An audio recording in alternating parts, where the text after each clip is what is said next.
Okay, so I have to give you a little bit of background on the Happy Tea, because I was really thrilled to hear that Martin was educating people on safer alternatives to alcohol. And actually, early on in the pandemic, we actually knew depression and anxiety would come from all of this. In fact, I very much resonate with Denny on this topic that I believe the virus was actually resident in the population much earlier than they led us to believe. And then when you induce anxiety and depression in a population, you can do that at light speed, much faster than viruses can transmit through our transportation system. And then you get transmission patterns that are very confusing and for virus. And the virus may, in fact, be damaging, but it may be a hair that breaks the camel's back, and this can get very confounded because we have great ways of detecting viruses. We have horrible ways, I think, of detecting anxiety and depression. So we went out and sequenced the genomes of 81 different psilocybe genomes because it makes one of the safest antidepressants out there. It's known as psilocybin, which was actually in the Happy Tea, which is something, a genome that we actually sequenced in about 5 years ago called Psilocybe tamponensis. Now, that particular genus, we now know from sequencing all these genomes, makes a tryptamine cassette about 20,000 letters long with maybe 5 or 6 genes, and it has turned into a plasmid and shuffled itself around multiple different fungi. About 200 different fungi are shuffling around this antidepressant plasmid. Today, I'm going to tell you about a plasmid that's actually much more depressing. It's one that was mandated into people in the Pfizer shots, and unlike the one that was discussed last night, that one is actually an antidepressant and is illegal. And you can thank our regulatory agencies for getting this entirely backwards. So my background, this is my career, I would say, insecurity slide. Whenever I tell people about my background in the field that I'm in, they tell me to stop talking and tell me about this, about how you've built plasmid purification systems in the past. That picture in the upper right there is the plasmid purification system that we built for the Human Genome Project, and it was cranking out a plasmid prep every 300 milliseconds. It was probably about a $3 or $4 million build that fed about $40 million worth of sequencers. So I do know how to measure plasmids. I know how to make them. I've built DNA sequencers. The solid sequencer is one that hit the market that dropped the cost of sequencing about 100,000-fold across 5 years. So I can measure these things, but I don't have a PhD, and so I'm fairly easy to discredit in the news. The fact checkers are very good at this, but this did not stop Francis Collins from funding our center for about $27 million to build one of the cheapest plasmid purification facilities in the country. We were sequencing all the phosmids for NIH back then, and they gave us a $6 million grant to build this new sequencer. This led to many companies that I started and eventually were acquired. That is what's given me some of the latitude to play around in fields that the FDA perhaps does not sanction, which is we currently sequence cannabis plants, we sequence psilocybe genomes, Mitragyna speciosa, which is a kratom plant, because we're looking for plants that have medicinal compounds that have better LD50, ED50 ratios or therapeutic indexes than what the FDA typically approves. You may know of lithium has a therapeutic index of like 3. 3 times a dose will kill half the rats. SSRIs are 10 to 20. You get involved with psilocybin and cannabinoids, the numbers are almost unmeasurable. They're hundreds to thousands on the therapeutic index. These are all illegal, yet they're far safer compounds, but no one owns them. And so they're going to continue to be horse-pasted like ivermectin. So we were doing some work in the cannabis space, sequencing the infection cycle of hop latent viroid, and the assays started to crater on us. We weren't capturing RNA anymore. We were getting sequence that was all over the genome. So the right thing to do in those circumstances is you spike in a polyadenylated control. I needed a pharmaceutical-grade mRNA, and I had some in the freezer people had sent me. It's like, perfect. All I got to do is treat that with Triton X. I can throw it in, and if we don't pick up that mRNA, we know exactly which bead is broken in our pipeline. It's probably our magnetic beads that capture these things. Okay, sorry, I'm on a timer. So everyone, I think, knows this story. I'll skip over some of the slides that I think you've heard before. But we found this plasmid in this experiment by accident, is this point of this story, and since then many people have replicated. In fact, I want to give credit to Vanessa, who's in the audience. I think she, to date, has the best paper on this. She should be giving this talk next year, because this was done with vials that were sent to us in the mail, and we don't know where they came from, so everyone just discounted the work until David Speaker repeated this in Canada with vials that came from a pharmacy. This paper is soon to be retracted, I'm sure. It is, despite that, it is the #1 paper that's ever been come out of this journal, Autoimmunity. It's got more downloads than anything you've seen before, just in a few months. Actually, I think it's only been 5 weeks. And it's right now the top 1% of all journals ever tracked by Altimetrics in terms of the attention score it's getting online. I don't know what that means, but it is they can retract it, but everyone's read it, is the point. And we're going to touch on some ways where they can't retract this at the end. I think that's an important thing. I don't want to just moan about peer review. I want to give you a reason and a direction to fix it. So the whole story comes down to DNA limits that are in these vaccines. They were devised with naked DNA in mind. You inject someone in the arm and you have a lot of enzymes in your body, like DNases and nucleases, that will chew this DNA up. This whole paradigm changes when you put it in a lipid nanoparticle and transfect it. Robert can tell you this because he pioneered a lot of this work. Transfection means it gets into the cell and it makes it very active. When they try to tell you that there isn't a difference here, you merely need to point to the fact that their mRNA will not work. We all know that it doesn't, but it won't have any spike expression if it's not wrapped in an LNP. So the same system they're using to get the RNA into your cell and claim that this technology is a breakthrough is what is carrying the DNA into the cell, and that is going to have consequences that we're going to touch on. So this 10 nanogram DNA limit was made decades ago. It used to be 10 picograms, 1,000-fold lower, and the reason it's obsolete is we can sequence every piece of DNA inside of these things today and know exactly what it is, because 10 nanograms of some random DNA is very different than 10 nanograms of Ebola DNA or some pathogen that is very small in size and very high in copy number. It shouldn't be based on weight, it should be based on molarity. That's something that we all know as molecular biologists. I think Jessica's going to touch on some of this, the crime that's actually going on here. Retzef Levy, who's now on the ACIP committee, published a great paper with Josh Gutschkow showing that Pfizer pulled a bait and switch. They had process 1, which was how they generated this plasmid. They'd used PCR to generate this material that was injected in the trials. They then switched after the trials, taking DNA directly from plasmids. That DNA is functionally different. It has different methylation signals that we're going to show you. It also has more DNA present. Okay, so what is the other DNA that's present? The other DNA that's present, they tried to hide from you, and they tried to hide from the regulators. What you can see on this slide here is everything from 6 o'clock, on the right-hand side that's in yellow, from 6 to noon, is the spike protein. That was all they PCR'd in process 1. We're all familiar with that spike sequence. It's about 4,000 letters long. What was not in the second trial, or the actual public release, was the plasmid on the left was what was actually delivered. What was in the trial was just that one component of the plasmid. So this whole region that we've labeled SV40 was missing in the actual trial. And they hid it. We know they hid it because if you take their DNA sequence and you put it into any commercial software, it highlights and annotates everything you see in that picture on the left. Someone at Pfizer had to go and actively and intentionally delete those annotations and hand it to the FDA to defraud them. And the SV40 is a very important functional piece. I want to tell you why they deleted it, because it has particular properties that are mutagenic. Now, the initial regulatory response to this was, okay, we agree it's there. We agree Pfizer didn't tell us about this and they should have told us about this.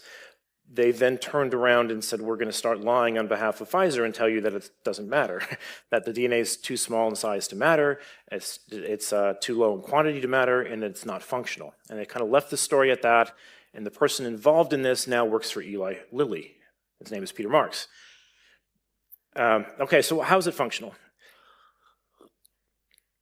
David Dean has some of the best work on this. David Dean has shown that this SV40 promoter that's inside these plasmids is a gene therapy tool. It binds transcription factors that drive this DNA straight to the nucleus, and the reason for that is to try to achieve integration into your genome. There's lots of papers on how this works. Drayman et al. Has shown that the same sequence actually binds P53. This is your tumor suppressor gene. Right? You do not want to have decoys that your tumor suppressor gene is busy playing around with SV40. It needs to be cleaning up your own genome, not being distracted with 50 billion copies of something that shouldn't be there. Moderna doesn't have this, so that's evidence that this is completely superfluous and reckless.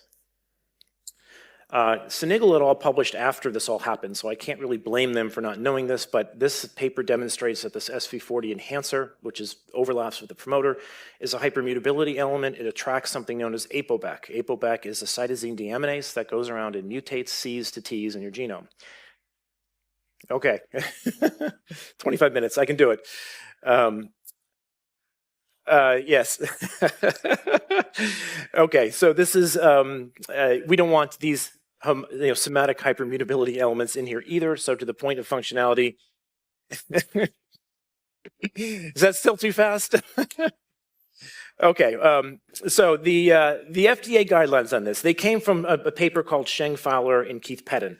The important part of their work is that they spell out this molarity versus nanogram issue, that 10 nanograms of DNA is only 1,000 copies of the human genome, but 10 nanograms of a virus that's like 5 kb, like SV40, is billions of copies. So the limit should really be adjusted to the molarity, not to the nanograms. And they spell out in that region in red that if this were a plasmid of this size, you would actually have an attogram limit, not a nanogram limit, okay? That's much, much lower of a limit for those who don't know the terms. Don't make me do that math on the fly. Probably 10 to the minus 6 or something different, but it's several log scales. Anyway, the point of this is to remind people that the integration capacity of DNA is related to its size. It's because of the ends of the DNA. The phosphates and the hydroxyls are what drive this. So when you chop the DNA up into small pieces, it becomes buckshot into your genome. You have many more phosphates and hydroxyls that can integrate. So you do not want to chop this stuff up and fail. If you're going to chop this up, you got to chop it up into single nucleotides, not leave fragments behind, which is what has happened here, is they chopped it up and made it worse. There's a paper from Lim et al. That goes through these integration frequencies, and they see about 10% of the cells get integrated when you have DNA like this in a lipid nanoparticle. So does it actually happen? You can ask Moderna's patent attorneys. They'll tell you that this stuff is a risk for integration, yet the FDA doesn't seem to have read these papers. And then you can also ask Strayer et al., who has demonstrated these SV40 plasmids that people are using as gene therapy tools are known to integrate. And this is precisely the tool that Pfizer is using. They called up their gene therapy department to get this plasmid. It's in Thorne et al. Has gone through that. Okay, so everyone always says, you've never proved integration. For those in the field who work with these vectors, this is a bit of a tiresome argument because there's clinical trials of people using lentiviral plasmids like this, getting thousands of integrations per patient, where 10% of them get cancer. And in diseases like this makes sense to do because this disease kills people by the time they're 20. So all the patients are going to gamble with a 10% chance of lymphoma if this is going to give them more lifespan. So the Duncan et al. Paper goes through this. You'll see in this case they had 15,000 integration events in one patient. 99% of the patients were integrated, and they could even track which genes were most likely to be integrated. So this is not surprising to us who work with plasmids. This is what they're designed to do. Okay, so is cancer happening? This is a hard signal to see. Denny mentioned that. And it's because the excess mortality we have right now is predominantly not this. It's actually acute renal failure and strokes and embolisms. And if you look at the work in Japan from Miko Gaibo, it is like 5 to 7% of the excess mortality right now is cancer. But this is probably the one that's going to persist and grow as we get over the survivor bias of the other acute injuries.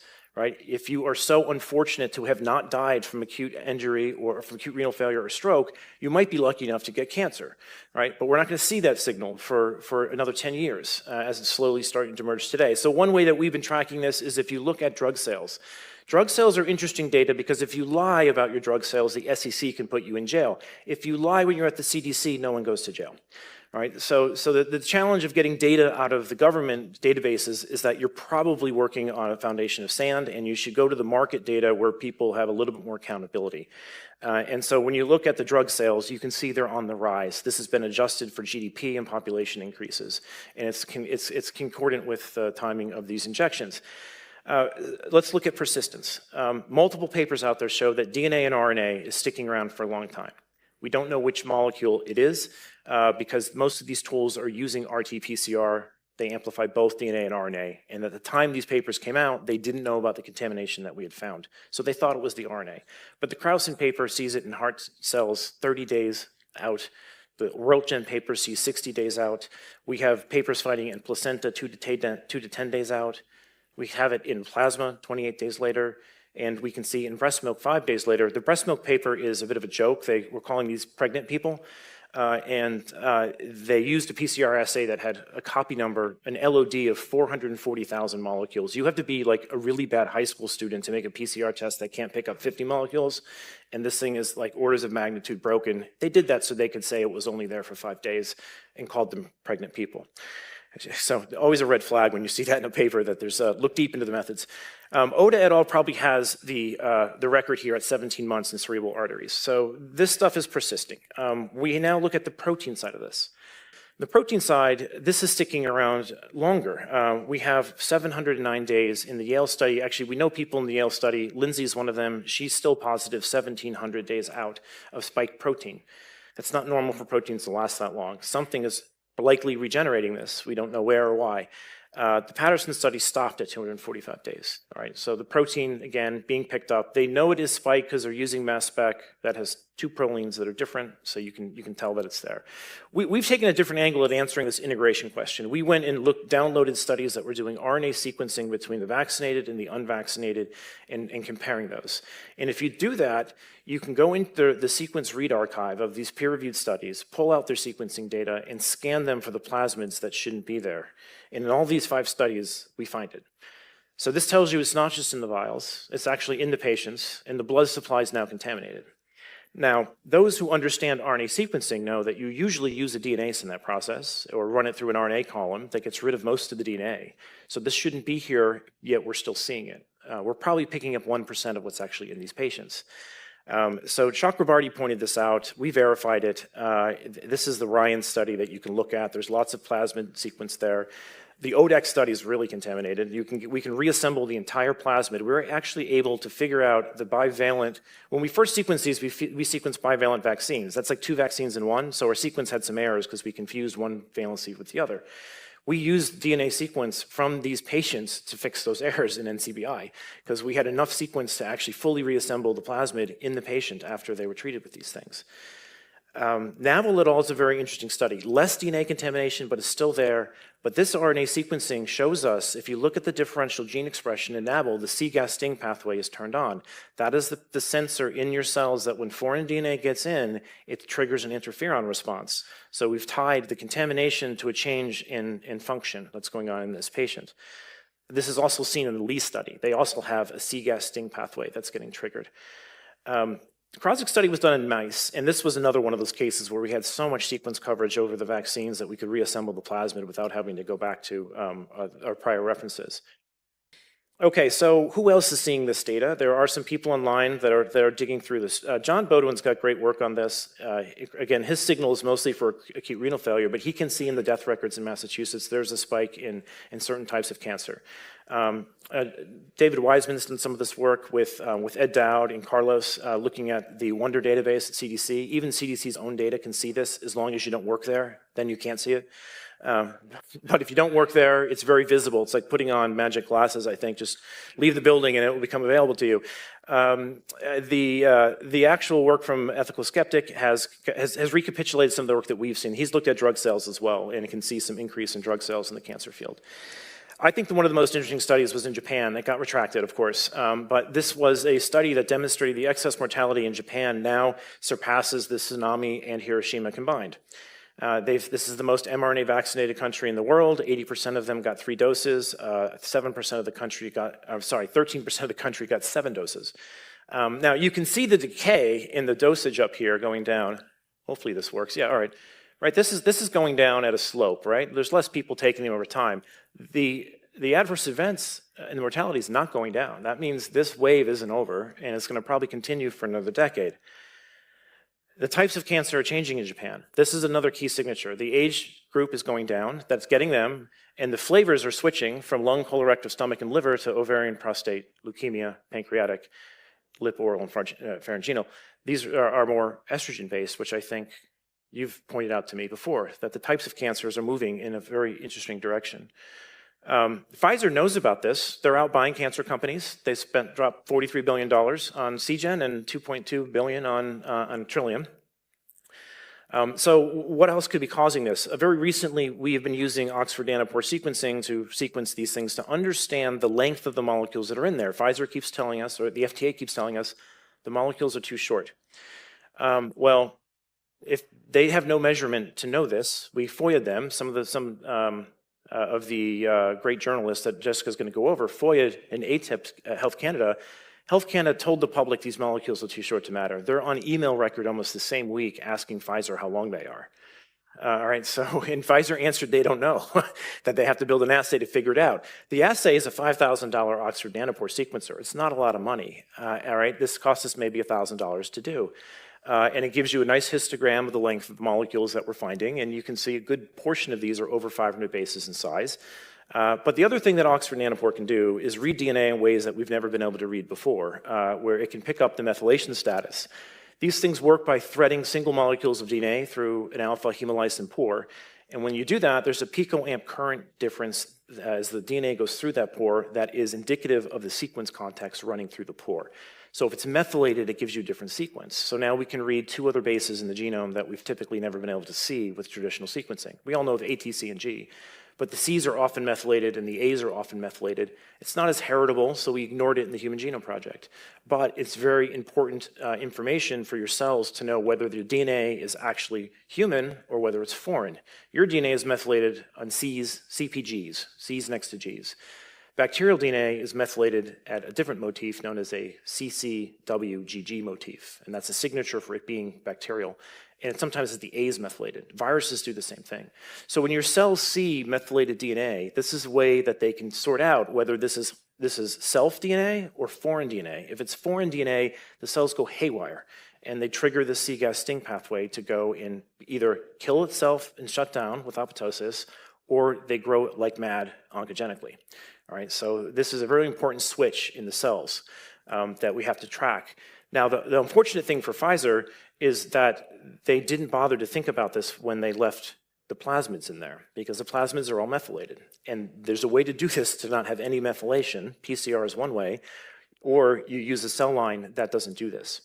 There's a second bit of information we found with these longer reads is that they're supposed to be cutting this DNA into one linear strip here, and they do this by cutting it with this enzyme and turns these circular DNA into something linear. The reason that's important is that this DNA is less replication competent than anything that's a circle.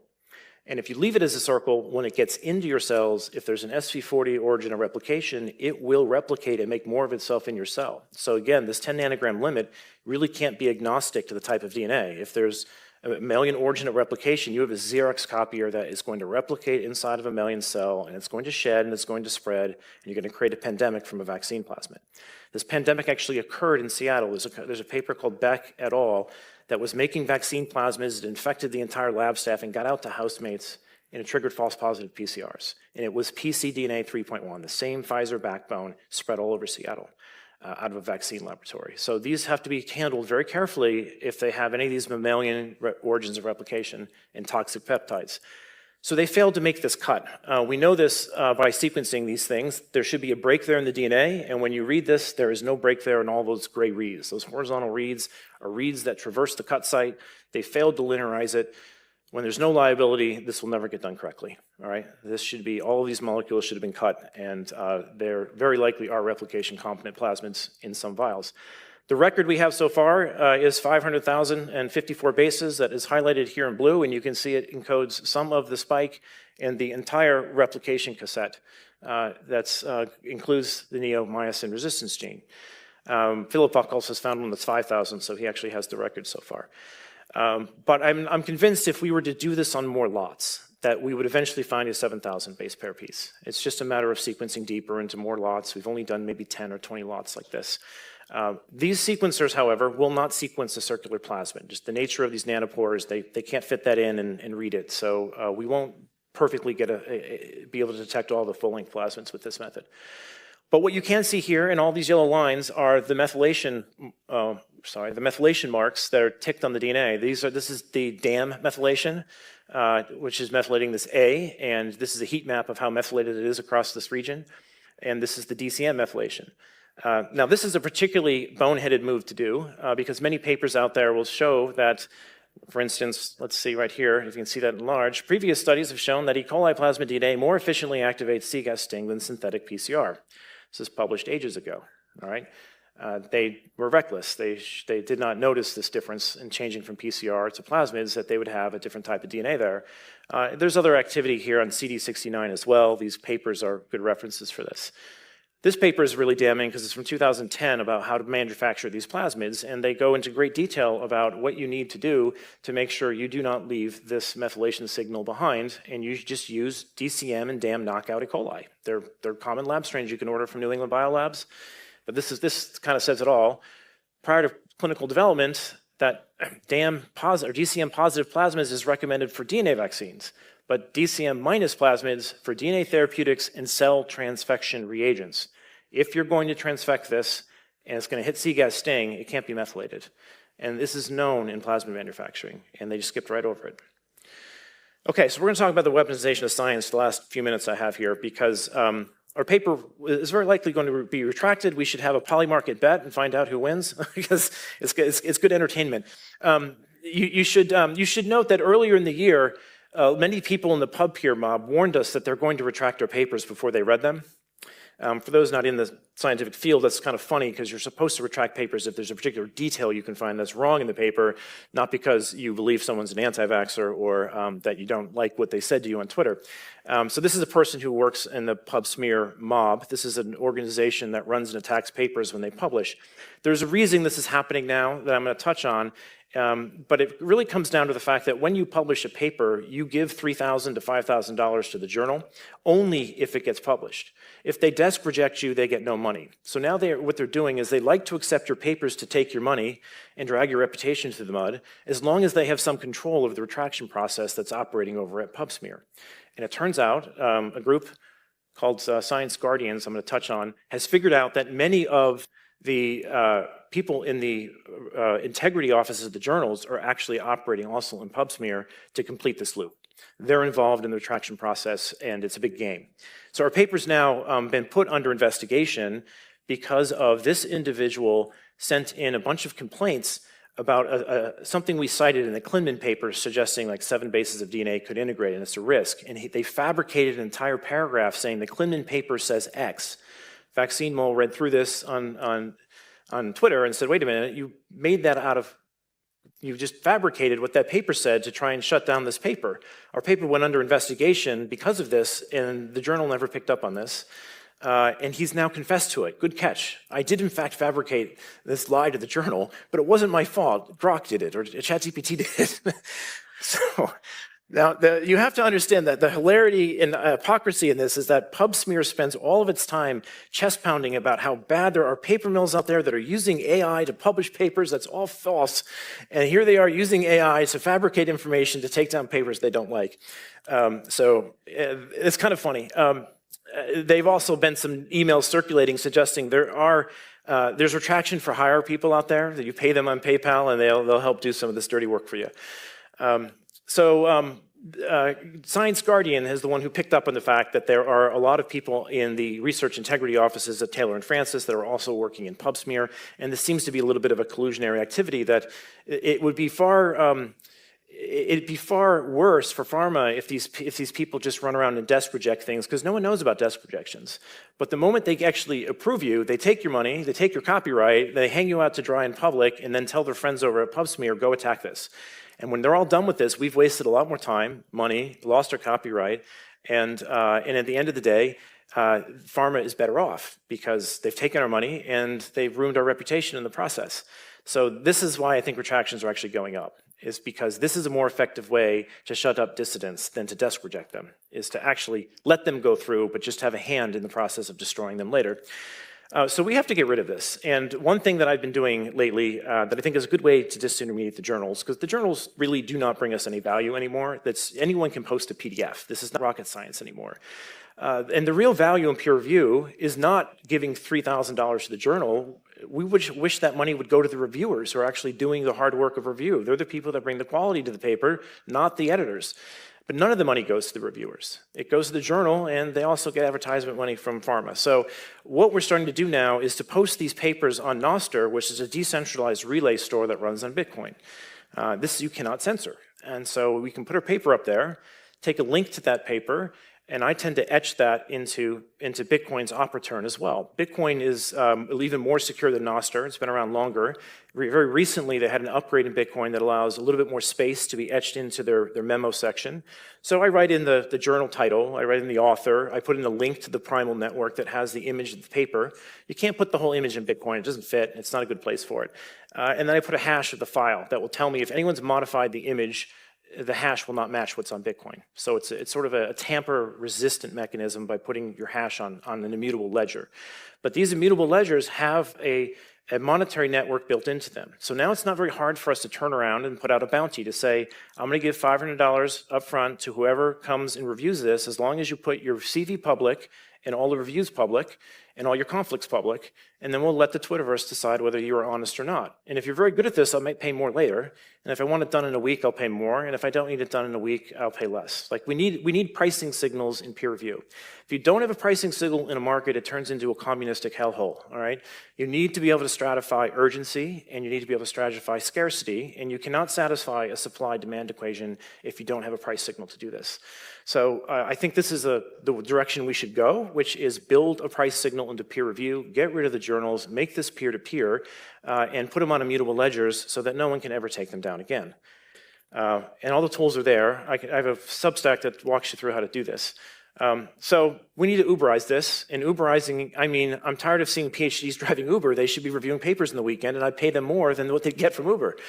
This would be much better use of people's time to be actually spending time in peer review like this. The challenge when you don't have a price signal in peer review is the only people it attracts, it tends to be your competitors that want to slow you down. Who else would spend their free time going over papers like this on weekends, unless they have a motivation or an interest in your work that may in fact not be in your best interest? So I think we can build this with proper bounties as long as there's transparency. Everyone's going to complain, you're putting money, it's bribery. We already have money in peer review, and it's going to all the wrong people, and it's leaving us with an attack surface where the journals get to basically get co-opted by the pharmaceutical advertisement revenue. And this is a big problem. If we don't fix this, we're going to have 6 feet distancing again, we're going to have masks, we're going to have all the buffoonery that occurred because the peer review system is clearly captive. So we have to just rip it out and start over. Okay, so last slide. So Pfizer did a big bait and switch. Jess will tell you more about the details of that fraud. There's been a lot of replication of our work. There's also been 2 papers that have come out contesting our work. One's a preprint, one got through review. They both have pharmaceutical funding, and there's a dirty trick they're playing, which is they're doing a DNA purification of the vaccine before they measure it. And when you do that, anyone familiar with DNA purification, the intent of most of those kits is to get rid of the small DNA. So the very DNA we're trying to measure, they wipe out and say, look, there's nothing here. So you have to be very close attention to how they're measuring this. You really have to do it right out of the drug product. You can't take it out of the drug product, put it through a column, and then measure it because you've now altered the product.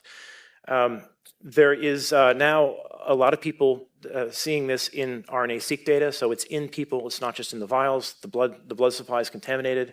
We do have some signals, although preliminary, that cancer is on the rise. We think this might be involved. We don't know that it's integration that's doing it. It could just be the C-gas sting pathway that's doing it.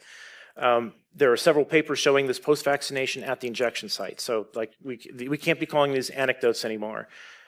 They've used the wrong E. coli cell line. This is really like Bio 101. This is embarrassing when you talk to people in the field about this, that they didn't even check the damn DCM status of the E. coli strain. This is a sign they don't care, and they never will until you give them liability. And these liability mandates, I think, may be the largest carcinogenic hit we're ever going to see in our lifetime, because it hits so many people. We're talking 13 billion shots into billions of people, and it's completely unregulated. And I think the way that we have to fix this is to just change peer review, because this is becoming a church and creating a cult of vaccine science, because it's a big kabuki theater that's orchestrated by journals. So. With that, if you want to learn more about what we're doing next, we're seeking some fibrin clots. We've already done 2 patients, and we can see some high impact variants in the fibrinolysis pathway. So there might be some druggable ways to deal with this, knowing that this pathway has some mutations in the population that might be giving us some insight as to what's going on there. If you want to follow me, this is where I'm at. We do run a medical cannabis conference every year that's in June, and it has a lot of the same themes here, like how do physicians get around the fact that the FDA and the government seems to hate generic drugs. So I'll leave it at that. Thanks. Technical for many people. I've sat through 35 years of these types of talks, so I could follow. But this is recorded, and you all will get in time the full recording, and you can play it at 0.5. You can play it at 0.5 speed. I'm blaming it on his tea. His tea last night changed my time perception. Yeah. However, I did see some colleagues in the audience who also have this experience, who also were able to follow everything you said. So I couldn't help thinking about a question. So you mentioned that it's very difficult to sequence circularized plasmids with nanopore. However, there's a very simple method to identify circularized plasmids, and that's bacterial transfection. You just transfect bacteria, competent bacteria, with a file, and then look for colonies. Have you done that? Yes. So we did try that in one lot, and we did not. We initially got colonies. I got excited thinking that, okay, maybe this is a sign of a plasmid. Isolated that colony, sequenced the genome, and it wasn't there. So we stopped looking after that, but I think it has to be done on many more vials. Some of the challenges at that stage is we were applying sometimes the LNPs directly to bacteria. I think they're toxic to bacteria, so I think you have to purify them out of that and then apply that DNA through a heat shock mechanism. But even those methods like heat shock or electroporation, there's a large loss in efficiency. Yeah, you know, so we may only get 1% or 0.1% of it, in which case you might have to take like 10 or 20 vaccine vials, purify them all to have enough to really throw at it. So that is something that needs to be done. We just haven't had enough material to, I think, to but do I'm it. looking at the audience. It's a very simple experiment to do. Everybody who has a lab can purify this DNA and do a transfection in competent cells. The other approach people have recommended, and we did try once, was RCA. You can throw in Phe29 and perhaps do rolling circle amplification and try to find evidence of full circles that way. Yeah. Okay. Yeah. So I see. Did you have a question? Okay. Look, there's a question here. Thanks. What's your name? Judith Boer. Thanks. I'm a molecular biologist, and I also learned something. So thank you very much. Oh, great. I wondered if you've been able to sequence cancer genomes and look for integration of any viral sequences. We did some of this work with Vanessa on OVCAR3 cells, where they treated the cells with the vaccines, and we can see SV40 sequences carrying through several cell passages there. Now, we did this with Illumina sequencing and found some integration events. We didn't have enough material to go back and confirm that both, in Illumina sequencing, the reads are short, so we couldn't see both ends of the integration. So it could have been extrasomal, it could have been episomal DNA, and we don't have really a hard, I think, fast sign of a perfect integration where both ends are captured in that study. We have gone through maybe 3 or 4 different tumor samples, only at like 100x depth, and haven't seen anything that's convincingly integrated. We have seen the plasmid sequence there, but it looks like it's extra chromosomal, if you will, right now. So more sequencing needs to be done. Most of the people that we're getting access to are years later after the vaccination, and so it may not be a driver mutation in any of those cases. But you know, one thing that complicates this, and the reason why I think pharma is pointing at that, like we're not going to pay attention until you show us integration, is that it's very complicated to do that work. We need to get an IRB. It's taken us a year to get an IRB. We need to have a CLIA laboratory involved, and then we need to have, if we sequence them and find that they have a BRCA mutation, we're now obligated to report to them with a genetic counselor according to ACMG guidelines. So it gets like there's a lot of red tape doing this appropriately, fortunately. So first a question from Jan Vingerhoets. My name is Jan Vingerhoets. Thank you for this lecture. In the beginning you told us that the procedure of the production of the jabs was very different for the products that were registered at the FDA and the products that were given to the people, the world. Doesn't that mean that a new registration would be required? And if so, doesn't that mean that the vaccines that were given to the world were off-label? Yes, yeah, absolutely. Yeah. Yes, so they were obligated to do a 250-person trial. Now, anyone who knows statistics knows 250 people would never really find an adverse event less than 1 in 250. They never reported that data because I think they found an adverse event in 1 in 250. And Wouter might actually have the evidence of this, but he's not allowed to talk about it because the EMA is chasing him down. It's a good question as to what that little trial did and whether they should ever be allowed to do that again, because that trial is not big enough to actually sort out this type of process change. They really need to go through the whole trial again, considering the numbers of people they went after with this. Yeah, so I think there's fraud, and there's going to be repercussions on this on a legal front. Hi, Kevin. Thank you for the talk. Listen, my concern is mainly in relation to your solution, societal solution related to peer review. I do not understand why we need to pay or formally have peer review. We have the capacity now to put things out on the internet and have whichever scientist or person want to read it and comment on it publicly. It's all there. This is what scientists have been waiting for. And so I do not understand why we have to put up with journals or ask for or pay for or beg for peer review. You shouldn't have to, well, this is becoming a comment, but you shouldn't have to convince people to read your paper. You're singing to the choir. I 100% agree with you. Peer review is new. In fact, it was invented by Ghislaine Maxwell's father. So that'll give you some insight on it. And we have all the tools to just review this on the fly. Having worked in a company where we're trying to get our products tested in the field, we would pay people to just give us your opinion. And we want it reproduced just to see where our mistakes are. So I'm sympathetic to people who are interested in commissioning people to basically kick the tires on their work, but doesn't mean that we should ignore papers that haven't done that.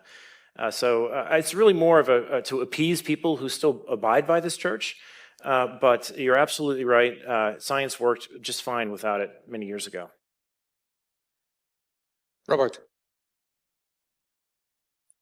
So, Kevin, I think the billion-dollar question in my mind is the response to your work that has or has not happened at EMA, Health Canada, FDA, etc. And clearly we've had the denialism from Peter Marks and Paul Offit that just flat out denied the obvious, that cationic lipid complexes will deliver DNA as well as RNA in vivo.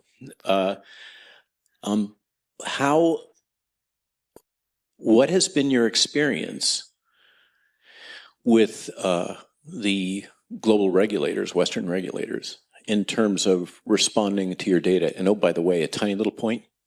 There's this science paper in 1990 that shows that naked RNA does actually get into cells. Yeah, yes, there is. Obscure authors. Yes.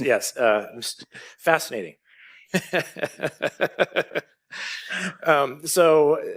They have been quiet, and I'm hoping that's changing with the new administration that's there. I presented this at one of the FDA committees maybe 2 or 3 years ago, and it went radio silence, and they conjured up all types of excuses.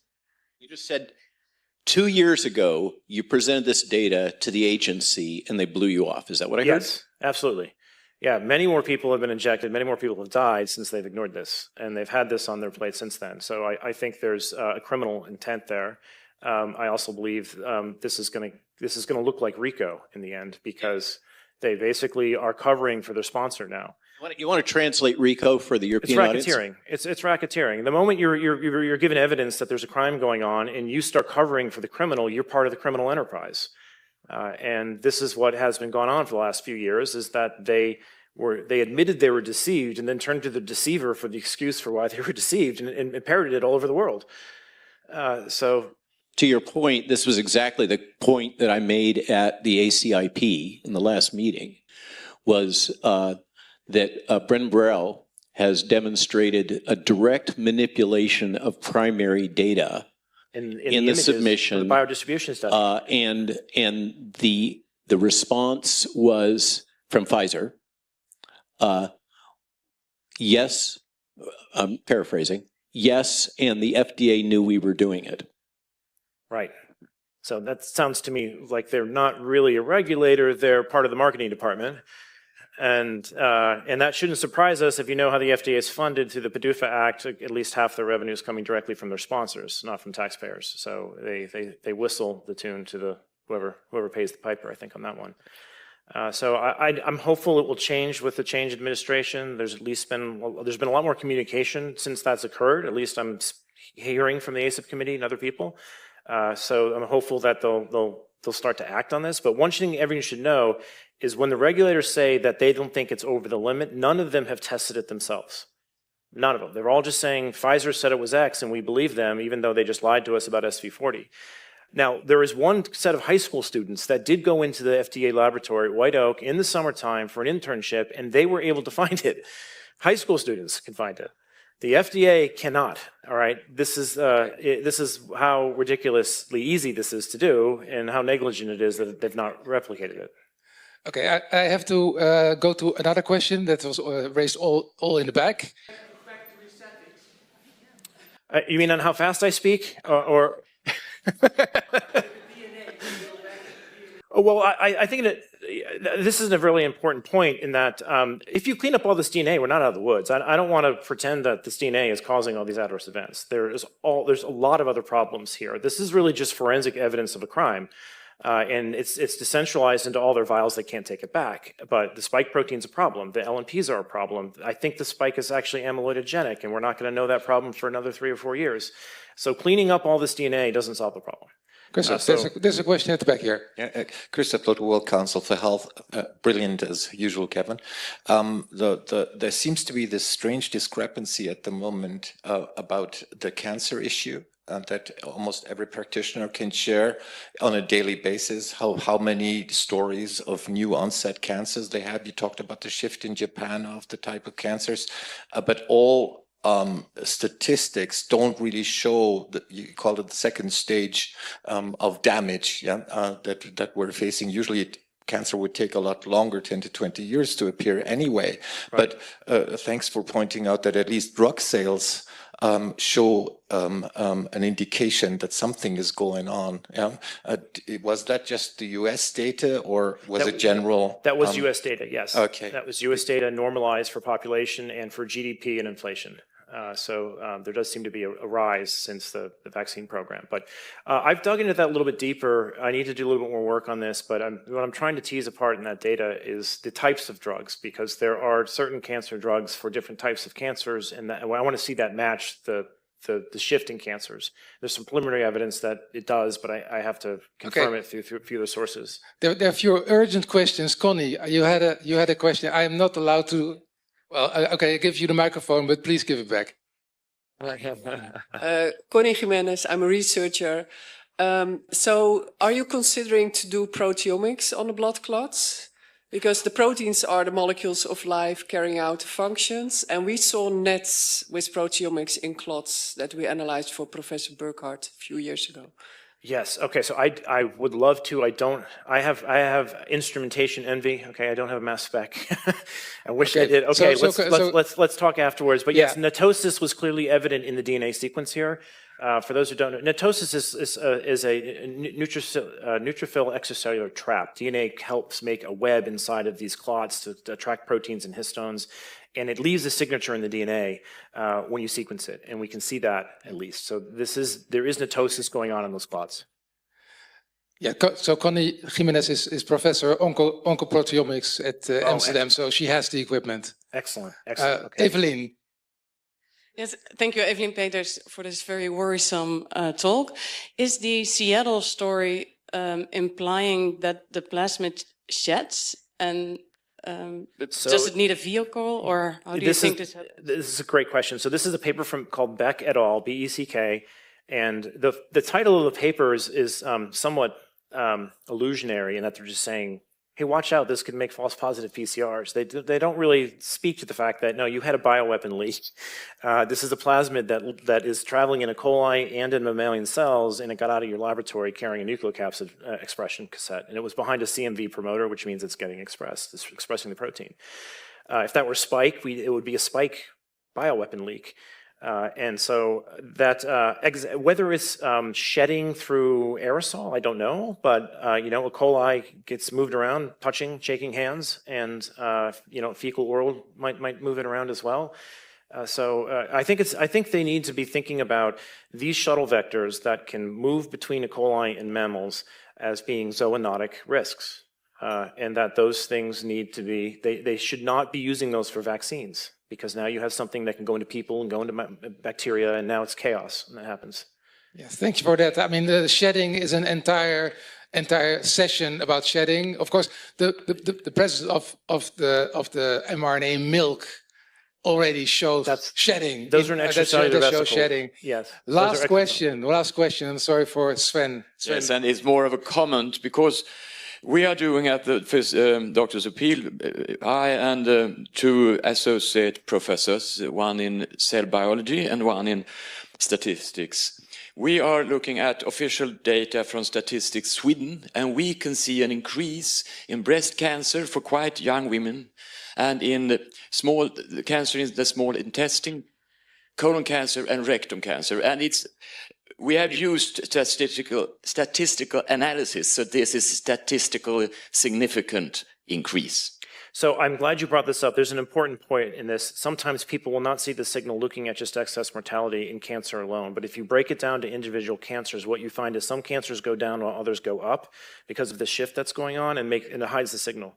So what you're doing is right. You have to go into each code and look at the rise in the particular types of cancer to see the signal.